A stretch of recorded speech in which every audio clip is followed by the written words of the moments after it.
Thank you very much for the opportunity, Mr. Obehi. And will I say compliments of the season to you? Well, the USAID, that's United States Agency for International Development, in a collaboration with the Michigan State University, that spearheaded the research on the COVID-19 impact and associated shocks on agri-food, small and medium-scale enterprises along fish and poultry value chains. It was carried out, and it wasn't just USAID that collaborated with Michigan State University Department of Agri and Food Economics. It was also a joint collaborative study with World Fish. Hello and welcome to Obehi podcast. I'm your host, Obehi A14, and I strongly believe that everyone has a story to share. Now let's get started into this episode.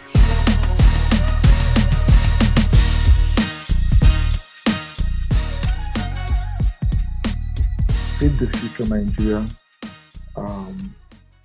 agricultural policy activity, and also the International Food Policy Research Institute, IFPRI, and also Federal Ministry of Agriculture and Rural Development. So it was a study which was quite interesting. Can I say that there were 3 states that we looked at the study. It was carried out in about seven states, which represents 6 of the region. Of course, we have 6 geopolitical zones in Nigeria, and it covered that area. And then for the seventh is the FCT. But we are supposed to be looking at how the research was actually carried out, what made the research quite spectacular, in line with the objectives, because the objectives were the same in all the states. So we were like trying to find out the differences and to see grounds to compare on those researches. Permit me to also give kudos to Professor Saweda. Professor Saweda, who live at Port here, and her very faithful, amazing husband, Professor Barrister Oyinkon Tassier, and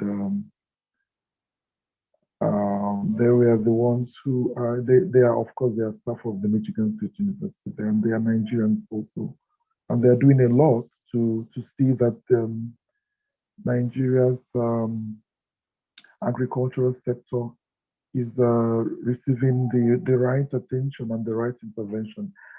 I think it's maybe because of the way that the United States government and the World Bank, as well as the Bank of America, comes into the concerns of farmers, and those are practice agriculture, from production to the distribution, in whether the channel of distribution or in the value chain.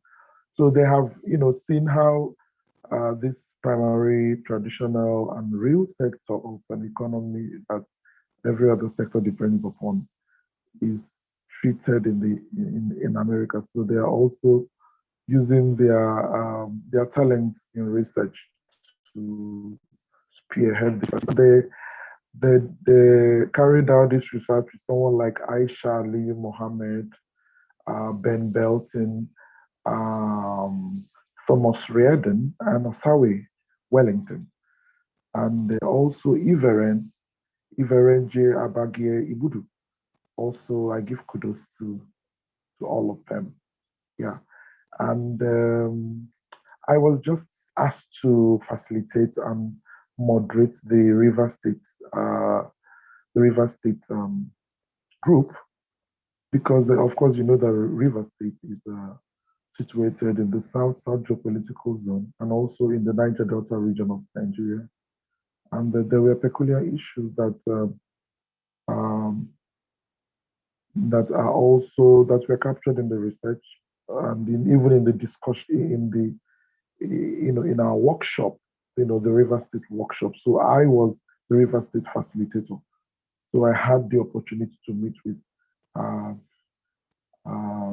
livestock farmers. I met with those in Ministry of State Ministry of Agriculture, and it was a very good brainstorming session with the academia as well, and with some of those artisanal fish farmers in the States. And yeah, it was very interesting, but basically for fish and poultry. So I don't know if you have said all you wanted to say about the objective, like what did they really want from this particular research? What is the big objective of it, the key objective that should come out from it at the end of the day? Well, the whole idea of the research was to look at um, how the agriculture sector is passing through or navigating the challenges of the impact of COVID-19. Of course, we know that policies of lockdown were also part of the issues that were challenging, and also impacting on the small and medium scale enterprise. Of course, we know that the majority of the farmers in the region are smallholder farmers. And smallholder farmers are mainly small and medium scale. So yeah. So with respect to the objective of seeing how more households can attain food security in that type, looking at the value chain, specifically value chain. And we know that value chain is, is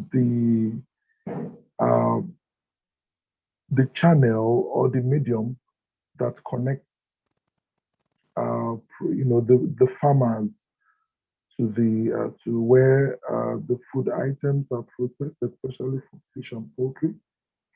And can I say that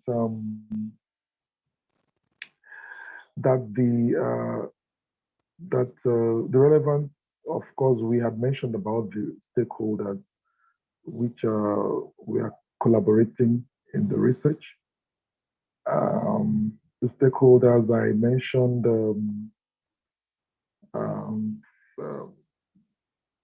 Federal Ministry of Agriculture, and which is a national body that supervises, activities in the agriculture sector of Nigeria, and these other international agencies like the USAID, the World Fish, and the rest. So I had mentioned that the Department of Agricultural and Food, as well as Resource Economics of Michigan State University, in a one-day workshop, looked at technical issues and discussion of the findings from those research studies which were carried out by the key researchers I had mentioned. And yeah, so it was held recently, early December. The whole idea I had mentioned is to look at the concerns, the major concerns, the major issues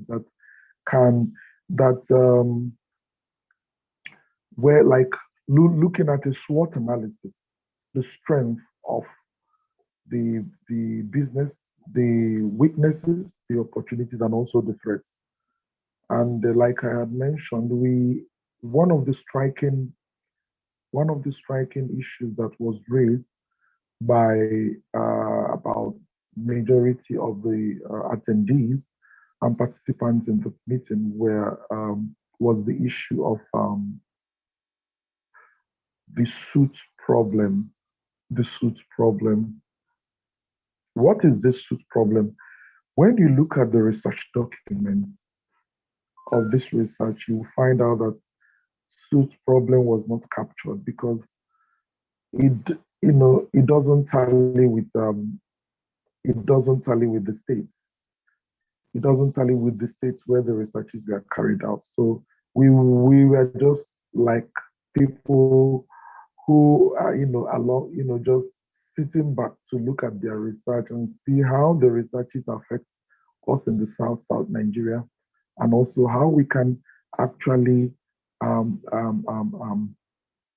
mention the also areas which are similar or which are dissimilar with what they were carrying, what they were facing. Now, to talk about the suit issue. For instance, one of the participants complained that buyers and consumers of fish that they used to find black soot inside of fish whenever fish is caught. Can you imagine fish for consumption? You caught the fish, or you want to prepare the fish for you want to cook it, you want to prepare it for consumption for those who have bought the fish, and then they are seeing black suits inside. And whenever people want to brush their teeth in the area, they cough out suits out of their throats. It's still the same principle which the fishes are also facing, because this is something that should be drive hunger and also bring about good nutrition. And yeah, so the issue of soot has become a major problem for fish and poultry farmers. How did those soup get into the fish? Is it part of the natural process, or something that is not right there? How did they manage to get into the fish? Well, they are getting into the fish because there's what we call illegal bunkering activities in the region. It's not just in Port Harcourt, but in the entire river state, and also happens around states that are close to river states. Sometimes when just like give yourself like 10 minutes, you go out from a particular place and you come back and you use a white cloth, or you use a tissue paper to clean the surface, and you would notice black. The how the black substances have entrenched or covered the surfaces of the places. Like it is also evidence in when in bathtubs, in the toilet places, or even tables and chairs, and even in the body as well. When you use like clean white handkerchief, and you use it on the body, you will find out that this soot is so much. And also, when you want to clean your nose or your ears, they settle in the body and settle everywhere. So that's how it also settles in water places, and so it's contaminated. Water is easily contaminated, and see what every living organism fits on it. So it's really it's a challenging situation. It's a situation that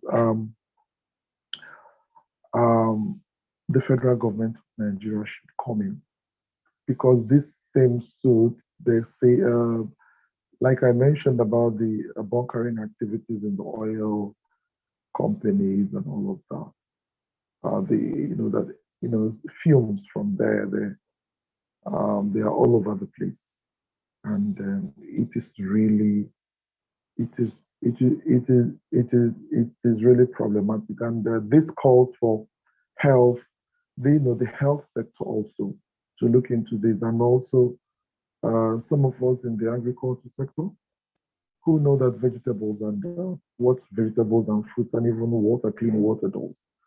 And can you imagine where uh, what of the sachet water companies, those that prepare, those that manufacture, convenient table water for fit for consumption, devoid of every form of contamination. You can imagine, and those you can imagine the effects.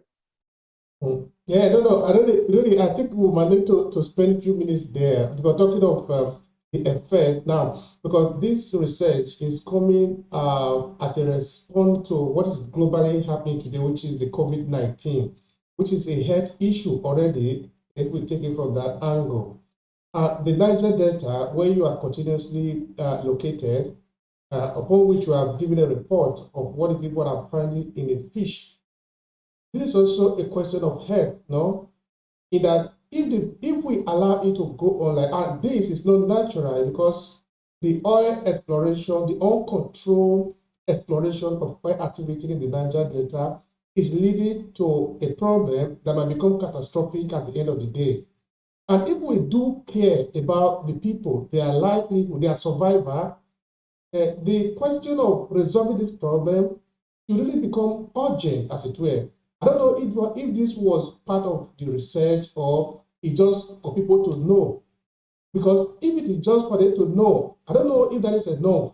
Because there must be a kind of an action should be planned. Because if not, the fish, the consequences are going to actually grow from there. Yeah, it wasn't part of the research, but it was part of the workshop that we had, and that was a very striking finding, which the coordinators found interesting. When I sent them the final report, they are like, okay, this is something that is new, and they found it quite interesting because it's not consistent with the other states where these researches were carried out. So, but for it being an issue in the South Nigeria, and of course with this place where we have the commercial nerve center of the South Nigeria, which is Port Harcourt City, and of course we know that it's a megalopolis, and it's a megacity which has um, diverse, composed of diverse kinds of people and races and all of that. Very um, promising city that is also very rich in agriculture. They have also suffered a lot from the, like you mentioned, contamination activities from the oil companies around there. So basically, it's not part of the research that was carried out. It's part of the issues that were raised from this workshop, the River State workshop, where the stakeholders, of course, I had mentioned about the stakeholders. We all assembled to discuss about it. And we also had lecturers from Ignatius Surgery University of Education, which they have also the agriculture faculty, and also where the River State University, I am where I am also engaged in here. Yeah, and some of us we have connections with the University of Port Harcourt, which is a federal university, and we also have other tertiary institutions and other bodies also that where that coordinates the activities of fishery and poultry agribusiness. Correct. You see, in Nigeria, really, there is no lack of, we call it research, papers, and documentation, no? And because, of course, this one we have also talked about it in some of our interviews in the past. and that at the end of the day, it all boils down to implementation. Because now you just find out that the fish that the people are consuming in the Niger Delta is contaminated. Now let's pretend that those who are supposed to be in charge in controlling how the fish get there didn't know that before now. Now that they know, what are they going to do? In that we can't pretend that that foreign element in the life of the fish will then become part of the human being because we consume it. Life is basically a cycle. What you put into the nature is what you get back. If you contaminate the nature, then you eat the contamination. You consume the contamination. There is no doubt about that. I think Kesaro Wiwa have been saying all this from before the Nigerian government decided to kill him, no? So the question is, what is the difference between making this research and when it was never made at all? Because if the people now know this problem, are there possibility of resolving problem? It's how will I start now? But it's quite interesting. I know that we have very good hospitals here. We have, the health sector bodies are very strong. Like we have two teaching hospitals in Port Harcourt City, for example. We have the University of Port Harcourt Teaching Hospital, and we also have River State University Teaching Hospital, which used to be the BMH. BMH is the acronym. And we also have every other health sector institution. And can I tell you that they are all aware of this? They are all aware of this, and there are drugs which I know those in the medical field, they know how to navigate or how to manage this situation. Sometimes even when you close your curtains, close all the windows and close your doors, and you still come back and see them.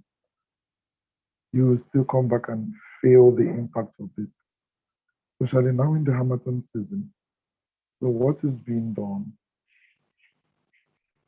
is an interesting question. I think this calls for not just I think they are looking into the activities of the oil companies, especially the illegal bunkering activities. Lots of people are being arrested every day. I was in a vehicle sometime and I saw that somebody was carrying oil and the oil was detained for days. And the person who was carrying the oil was complaining that his oil was seized. And when I started to investigate about that, I discovered it's also part of the illegal thing. So the illegal thing is gradually trying to become the norm. And can you imagine that if this issue of illegal bunkering activities is well managed, then or has stopped completely, then it wouldn't be a problem again. And even if it's problem, maybe 10% or 20%, which can manage. But as it is right now, it's even more than 50% because basically what we eat gets contaminated, especially when we are, like of course you go to function. Sometimes you stay in the field, you go for activities, christening, weddings, burials, and you are eating. All the substances will definitely be there. So I will add, in the health, I think I have some idea with respect to what water does. Just be sure of the water that you drink, and then ensure that you are fortified with enough vitamins and minerals, and you also eat right. Eat a lot of fruits and vegetables because it's all, like those fruits and vegetables are, rich in antioxidants, which fights free radicals in the body. Yeah, so, and also, yeah, of course, there must be legislation. The government must come in to see ways where we can put a put some intervention policies that will help the people to really, really check this to the barest minimum. From according to the data that you gathered about the river state, no, of the fish and also the poultry. But what about the other state that also collaborated? Did we gather some data relating to food production in those areas that it might be useful to your research? Of course, we had key messages or findings which were quite spectacular, which are like points to note from the states.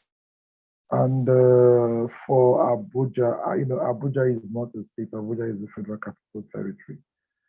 But the key messages were that the lockdown policies um, severely restricted operations of the small and medium scale enterprises in the midstream and downstream of the poultry and fish value chains. Now, the midstream and downstream has to do with um,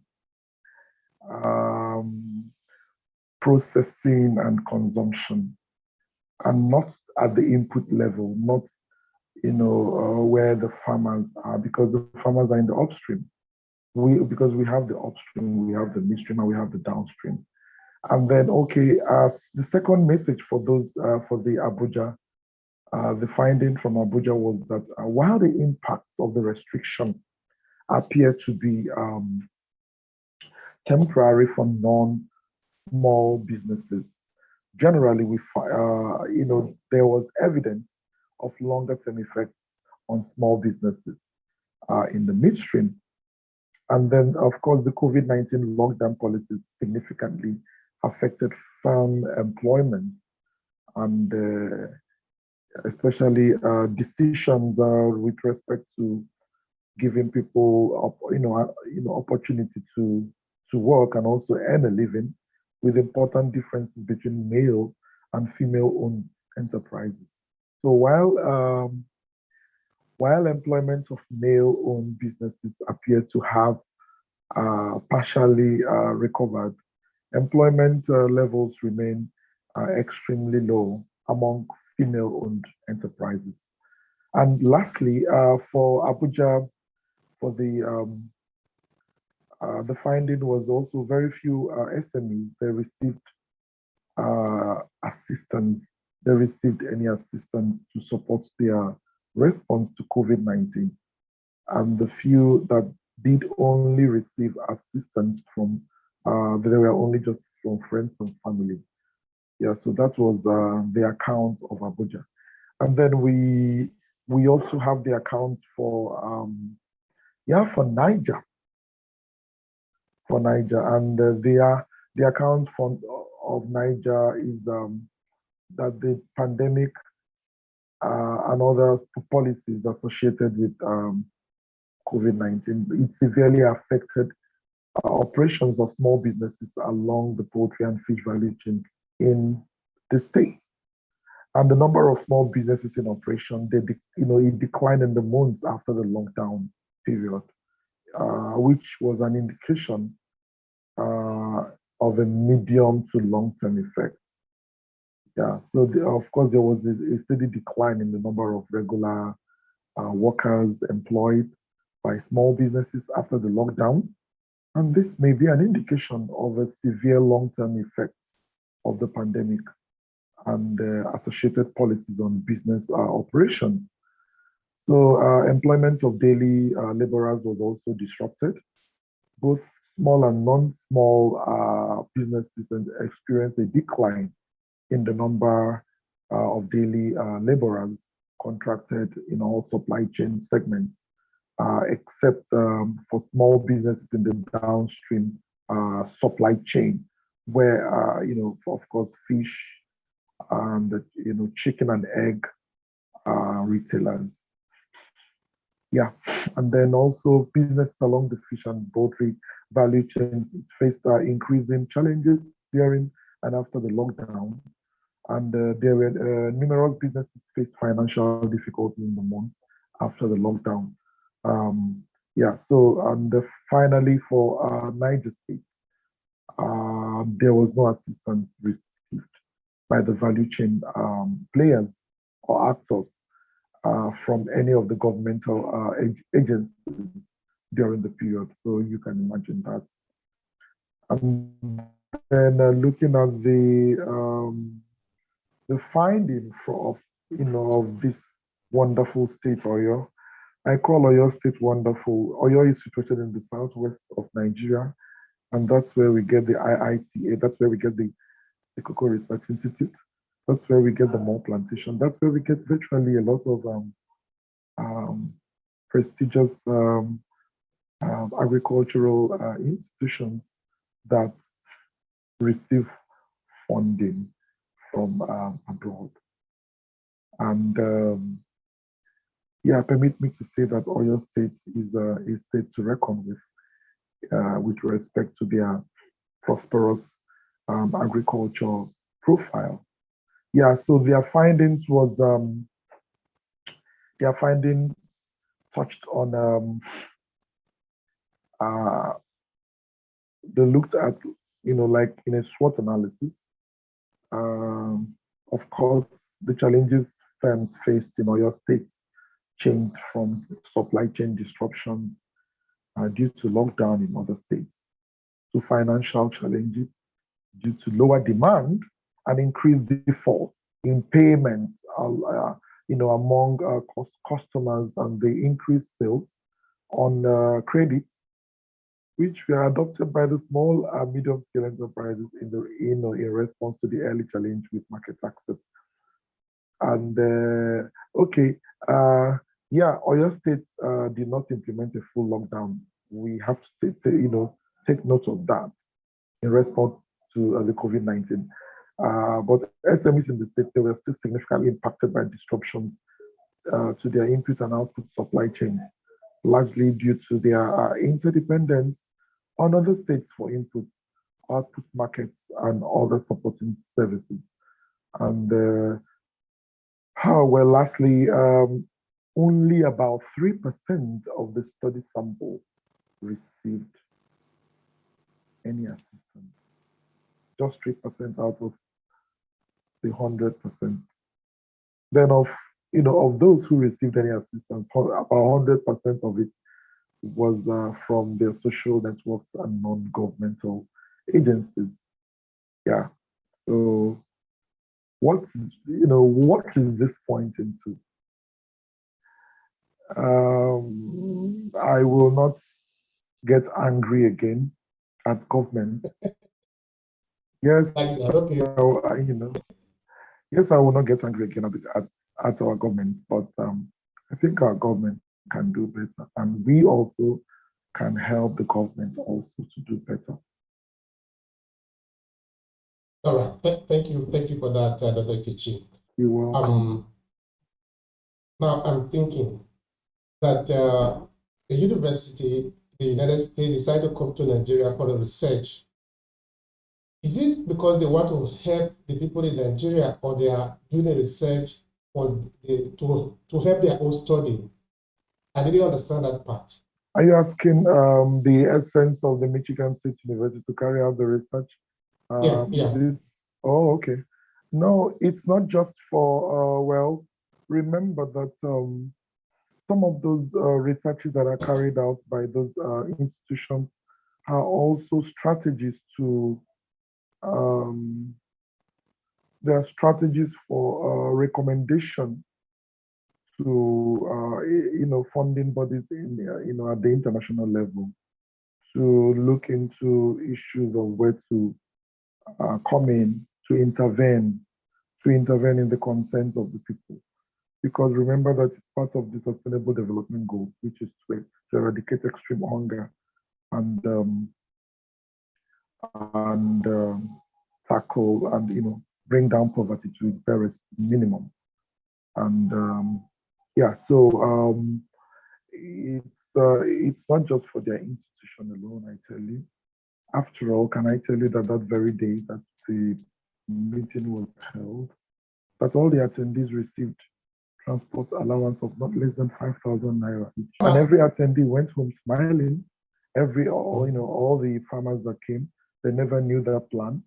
And the people from the the State Ministry of Agriculture, we had, veterinary surgeon. We had those who were specialists in fishery, those who were also specialists in advisory and extension services.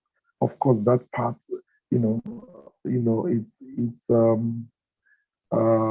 we spent not less than 4 hours there.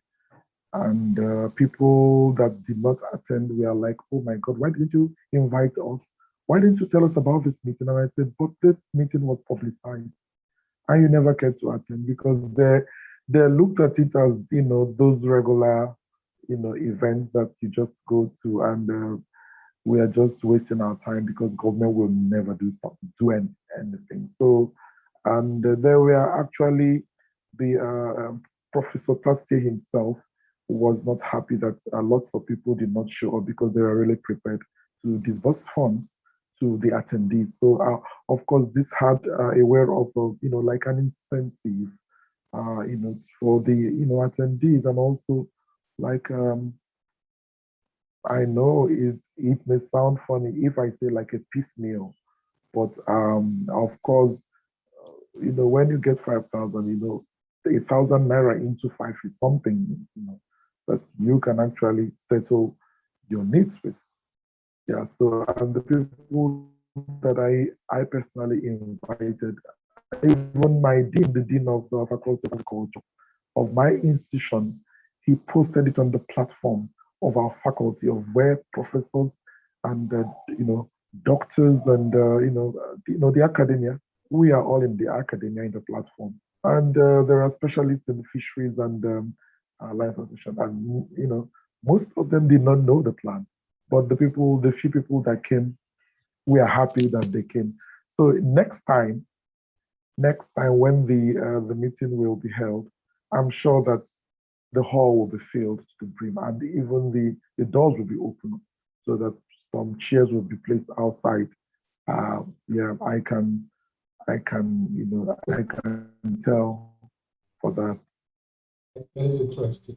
That is interesting. Of course. Thank you. All right. Now I'm trying to see how this can benefit the local people in the sense of job opportunity, more agricultural products at the end of the day. Because you did say that probably one of the reasons for this research is to facilitate international funding for more research, to know how to intervene in reducing poverty. And we know that there is a high poverty index in Nigeria. So, and we also have a lot of research institutions in Nigeria. We can talk of the 9-4 Cocoa Research Institute, Cassava Research Institute. All these institutes are out there. By the time this money are pumped in, I want to believe that some money are pumped in, whether from the local or the federal government or the international body. What result do usually come out from those research that is done? Is it, like we said before, they come out with good recommendation, there are no implementation, or they don't really come out with quality research at the end of the day? Why are we not able to find a solution to eradicate the problem of maybe lack of food? There is no food for the population. After we spend millions and millions of dollars to research about it, Nigeria still keep on importing food from other people, from the US or from Europe. Whereas maybe that research, the objective, I want to believe, was to make sure that food are produced locally. So where really is the problem? Is that there is no quality research, quality information, or there are no implementation? I'm not able to understand that. Yeah, thank you for that question. But that question, that you've already answered that question, because they are all problems. All that you mentioned are all problems. I can start by saying that the problem is that we are not implementing what we have. And then the system, people are just scared to become farmers. People are scared to practice agriculture because of the challenges. They see only the challenges. But I know that in today's world there are many daring people. There are many, very um, how will I say that now? They are not primarily farmers, but they have identified themselves. They have made up their minds to be part of the players in the agriculture sector, and also those who have made up their minds and dropped all the will I say pride, or dropped all the scales have fallen out of their eyes, and they are no longer behaving like ignoramuses, and they have seen that agriculture is the answer, is the solution. Yeah, I have to say this because I developed a report, which I earlier told you that I sent it to those guys, and I believe that the report will form a final document for this research to look like a comprehensive countrywide research, which um, has every aspect of Nigeria in it, because even in the northern region, we had it was a virtual session and also a physical session. I didn't mention that earlier, but we were listening to reports from Kaduna, we are listening to reports from Niger, we are listening to reports from Abuja. And then, well, as recommended by one of the attendees, who is the head of Department of Livestock and Veterinary Services of the River State Ministry of Agriculture, he said that as farmers, there is every need to be more innovative in thinking. And that takes us to creativity and entrepreneurship. Thinking particularly as what to do for government, and not just because we are just tired of government, this government, that government, this government. It has become a song. Like a very uninteresting song being sung into our ears. When you're singing a good song, your spirit will be lifted, and you will be connecting to divinity. So, but when you are singing a song that does not inspire you in any way, like government this, government that, so why can't we think out of the out of the box, which is what can we do for the government? And then what can we do for the government is that there is the practice of good farm management, such as biosecurity, is of great sense to ensure disease prevention in and between livestock and animal farms. And the guy stressed he's a veterinary doctor. He's a veterinary surgeon. He stressed that all farmers, especially poultry and fish farmers, they should encourage themselves by forming or joining recognized farmer cooperatives to enhance their chances of securing loans, grants, and all of that, subsidies and interventions, among other support pills from the government and other from the agencies. I have always talked about joining cooperatives, even, this was coming from the mouth of those in Ministry of Agriculture. And it was I was very happy when he said that. But on a second note, I work closely with farmers, and from my recent diaspora expert experience I had at the Food Production Technology Transfer Station, where I was proposing for them to join cooperatives, which is also a strategy to help in transforming the agriculture sector by making available resources and also allocate resources and rights for meaningful and productive output. And while I was doing that, those guys who have been working in the facility for more than 30 years, most of them, they didn't allow me to finish, and they started to narrate stories of how they joined cooperative and how those cooperatives ate up their money. And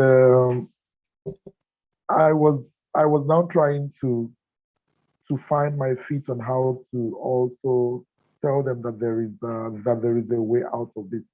I had to tell them a story of my experience when I traveled to the United States of America. And when I traveled to the United States of America, I visited a historically Black college university, which is Tuskegee. And when I was in Tuskegee, I was told about cooperative agriculture and how it's actually needed for transforming the agriculture sector of the American system. Of course, they have a system. Their system is strong. It has a structure. Now we are trying to have a structure in our own country, and people are very sincere when they put their resources. So now this was a proposal or a recommendation by, I call him my colleague. Now, he further, like for me, I know that enrolling in a cooperative is a strategy for farmers to minimize the shock. Yeah, to minimize the shock of the impact of COVID-19. Yeah, that is just that. So furthermore, he stressed that there is need for mindset change by farmers on what they can and will do for government, and not just what governments can and will do for them, for the farmers. So another participant suggested that farmers be encouraged to register with farmer cooperatives, as that would, to a large extent, it will be an antidote to the no data issue for farmers, and would definitely help in these times of a dearth of data. Like we are trying to have a database for smallholder farmers so that every intervention meant for them can reach them, and not just for people who they see intervention coming and they camouflage as farmers, and they come in to reap where they have not sown. Because we need to take care of our farmers, the farmers who are producing for people to eat. And if people don't eat, because food is one of life priority needs, which must be taken very seriously. Yeah, thank you for that. I think this one is a very important aspect of the entire discussion, even referring to the one that we have done before, this aspect of farmer cooperative. I remember the other time I was also talking to an African here, not in Nigeria, of course. So one of the things that he was also suggesting was this cooperation, where farmers can organize themselves together to do farming, because the kind of farming we are talking about now is no longer the subsistence farming. We're talking of industrial farming. A farmer who is going to be using tractor. A tractor is very expensive. As an individual, you cannot afford it. But if you form a group of people, you can afford it. But let's say as 2 or 3, you might not be able to afford it. But by the time you put yourself together, like maybe 20 or 30, you are farming a local area. If you approach a bank, they'll be able to give money to you as a group. Because a group of people cannot just disappear. A group of people must have collateral. So I think that we really need to work so hard on this area of forming cooperation, collaboration, because it's the only way, from my own understanding, it's the only way we have to be able to come out of it. But how do we really even do that? Can I tell you that forming a cooperative is like finding a right partner to marry? It's like finding a right partner to marry, because it's like finding people, team players, people who seem to have the same vision, the people who you are compatible with, to working with. And it's a form of marriage, like I said. So every agreement with respect to working together, with respect to agreement, with respect to commitment, with respect to sincerity, trust, all of that is needed in a cooperative. Cooperative, people can join cooperative for many reasons, for social reasons, for political reasons, for economic reasons, especially. And of course, we are talking about farmer cooperative, which is also known as agricultural cooperative. And of course, we can also, partition cooperative in the agriculture domain with respect to what we are just discussing about fish and livestock. We can have livestock cooperative, those who deal on livestock alone. We can also have fishery and aquatics. And then, of course, we know that we also do, the value chain talks a lot of how value is added to those items. And then, of course, what drives the market in the value chain is actually preference, consumers' preference. What do they want? What do they need? So there's need for some need assessment type of study to understand what is needed. Yeah, and so forming a cooperative, it's not something you force people. It's not something you compel them. Cooperative is not a union. Is not an association. Is a union, is a type of a union, but it requires some top-level commitment, and is not an association like Gary Marketers Association or Vegetable Marketers Association or Vegetable Producers Association, where you just get people who are,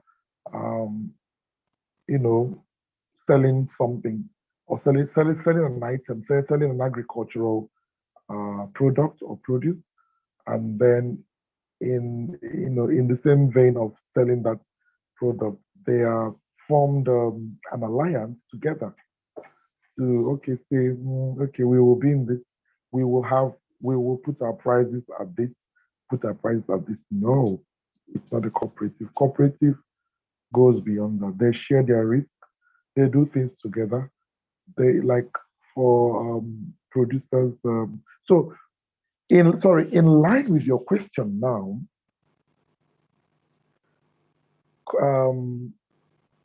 for farmers to form cooperatives, like I had mentioned, that the head of department from the livestock and veterinary services, he said that there was an intervention which was given to farmers, and those registered farmers were those people who received that intervention.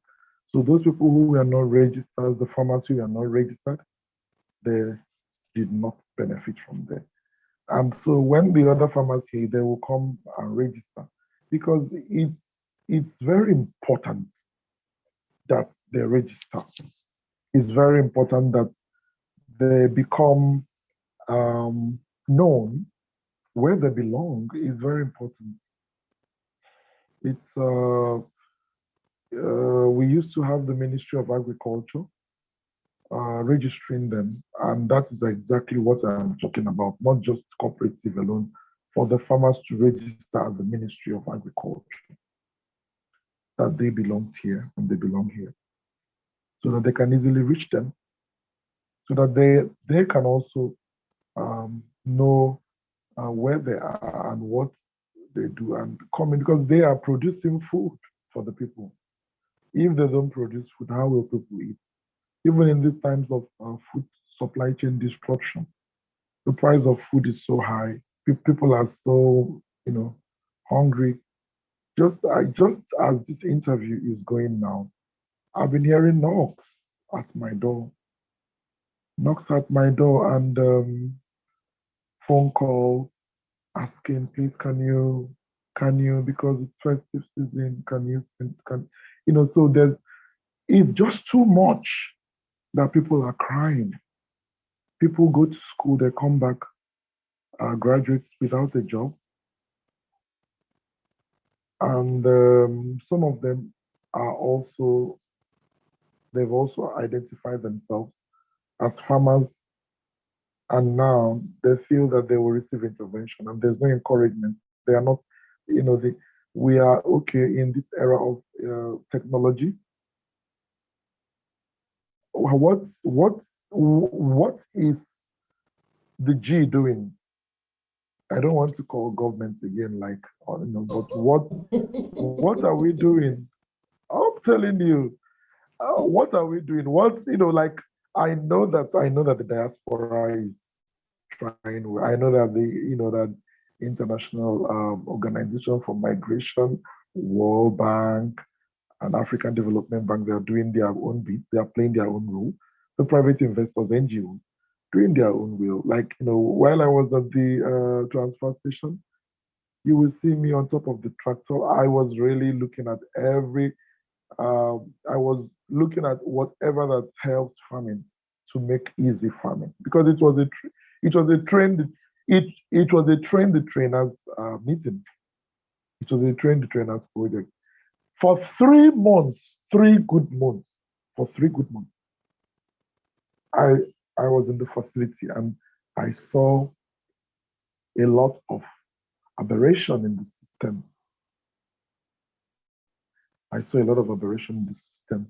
And the aberration I saw was really something that makes my heart to bleed, because food crops, which comprises of permanent or perennial or plantation crops, time will not allow me to say what they can do. And of course, we know them. That's where cash crop belongs. All right, now to conclude it, because we have a very few minutes here, what do you consider recommendation from this research that you have done? This is to conclude the conversation very briefly. Recommendations. Well, I had already mentioned some of the recommendations, but I can go on and say that River State government, not just River State government, the government of Nigeria, in conjunction with stakeholders of agricultural transformation, should welcome initiatives. They should welcome initiative in establishing hatcheries, chicken hatcheries, in the country, especially in River State. River State, I feel ashamed to say that there is no hatchery in River State. Even if there is, it could be one in the whole of River State. And of course, that will go a long way in cushioning the effects of the COVID-19 pandemic and lockdown. Can you imagine if there are no hatcheries? How can we now hatch our eggs? How can we increase production of chicken and all of that? Now, however, regarding the policies meted by the government during and after COVID, strategies, adopted in improving the concerns, farming conditions and livelihoods of poultry and fish farmers, as well as the prospective entrance in the agri-food value chain, agribusiness, can be actualized. It can be actualized since there are veritable strategies in generating employment opportunities, also increasing farmers' income, and also reducing farming and farmers' risk, developing agri-infrastructure, and also improving the quality of rural life. So therefore, in line with the research conducted, such conversation and knowledge sharing session is very essential help in encouraging and inspiring policymakers in identifying who the true farmers are, since the findings of the research have indicated that significant numbers do not receive any form of assistance. They do not receive even the palliatives during the pandemic. Yeah, everyone is looking for palliative these days, including you can imagine, including the baby in the womb is looking for palliative. Nigeria. So thank you very much, Dr. Ikechi. It has really been an interesting conversation. For all the time that we talk about agriculture, talk about food production and food security, it's always an interesting, because our life depends on it. It's not a pretense. We're not just pretending. Our life depends on it truly. So I really thank you so much. And of course, we're going to take up the argument again because this one is never ending. As long as we don't get to where we want, we are not going to stop. Absolutely. Thank you. If you enjoy this podcast, make sure you subscribe so you never miss any of our future episodes. Rate and review Obehi podcast and share with your friends who might need it. I remain Obehi Ewanfo. Thank you so much for listening and talk to you in the next episode.